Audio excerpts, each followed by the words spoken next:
Welcome back to K11 Tech University. In our last session, we talked all about pruning the search space. Today, we're going to formalize that idea and really dig in to one of the most powerful problem-solving techniques out there, backtracking. Right, we talked about how truly smart algorithms don't just mindlessly check every single possibility. They're efficient precisely because they know when to stop, cut their losses, and move on to a more promising path. So that raises a big question, doesn't it? How do we take that idea of smart exploration and turn it into a repeatable strategy? What's the name for the technique that really masters this art of not doing unnecessary work? Well, that's exactly what we're here to break down. So let's put a name to it. We're talking about a method that's not just a blind, random search. Oh no, this is a search with a clear, intelligent plan from the get-go. And that, my friends, is the absolute essence of backtracking.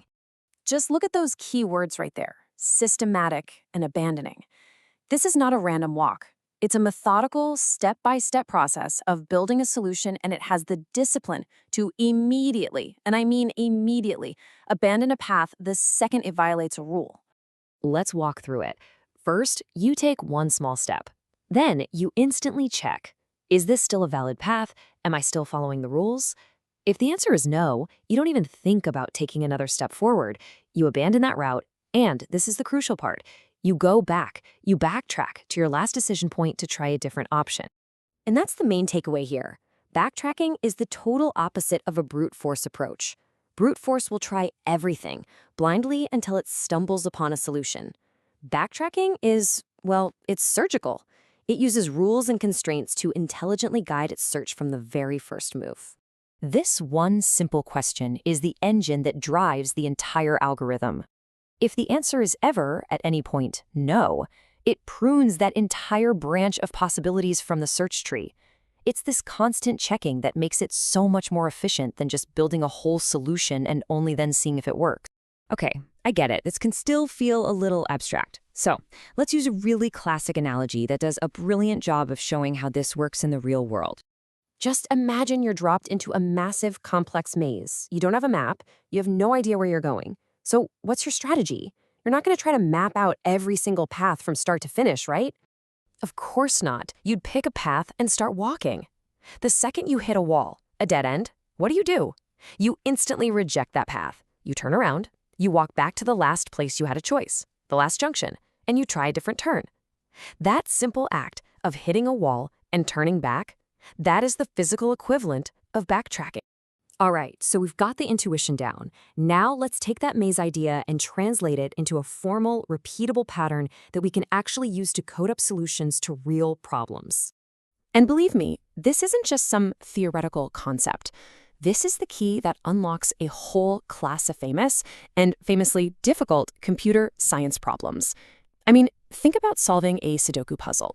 You place a number in a square, then you check. Does this break any rules? If it does, you erase it and try another number.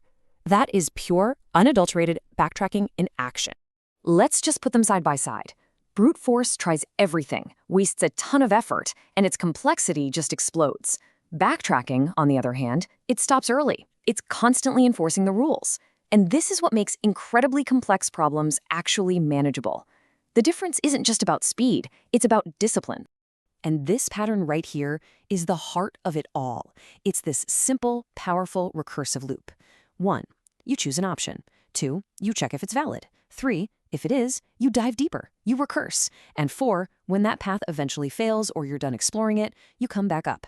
And this is so important, you undo your choice. That undo step is the backtrack, and it's what lets you explore all the other options cleanly.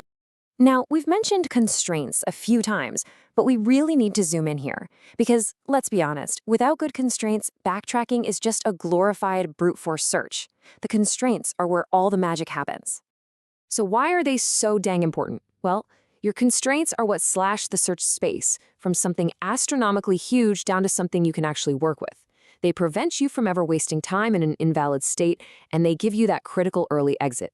Simply put, constraints are what make computationally hard problems solvable in the real world. And this is a quote you should probably write down. It's so true. You can have the most beautifully optimized code on the planet, but if you haven't clearly defined the rules of the problem, your algorithm will still drown in possibilities. Thinking hard about the constraints always comes first. And you know, this isn't just for solving fun puzzles like Sudoku. This exact pattern of thinking is the engine behind some of the most complex software systems we use every single day. So why does this all matter? Because the logic of backtracking is fundamental to systems that schedule flights or configure complex products online or even plan the next move for an AI in a game. All these systems are dealing with enormous search spaces and a very strict set of rules. At their core, they're all just massive backtracking problems. And this really brings us to a much deeper lesson, I think. Becoming a great developer isn't just about writing code that runs fast. It's about designing algorithms that have a clear structure, that guarantee a correct answer, and maybe most importantly, that show restraint. Backtracking is the perfect embodiment of all three of those principles. Okay, so we've covered a lot of theory. In our next explainer, we are going to make all of this incredibly concrete. We're going to walk through, step by step, one of the most famous applications of this technique, the n-queens problem. It is the perfect case study to see this in action. So let's end with this thought. The journey from a brute force mindset to a backtracking mindset is really about shifting from blind exploration to intentional, guided searching. It's about knowing not just where to go, but more importantly, where not to go. This is K11 Tech University. See you in the next lecture, where we'll put all this theory into practice.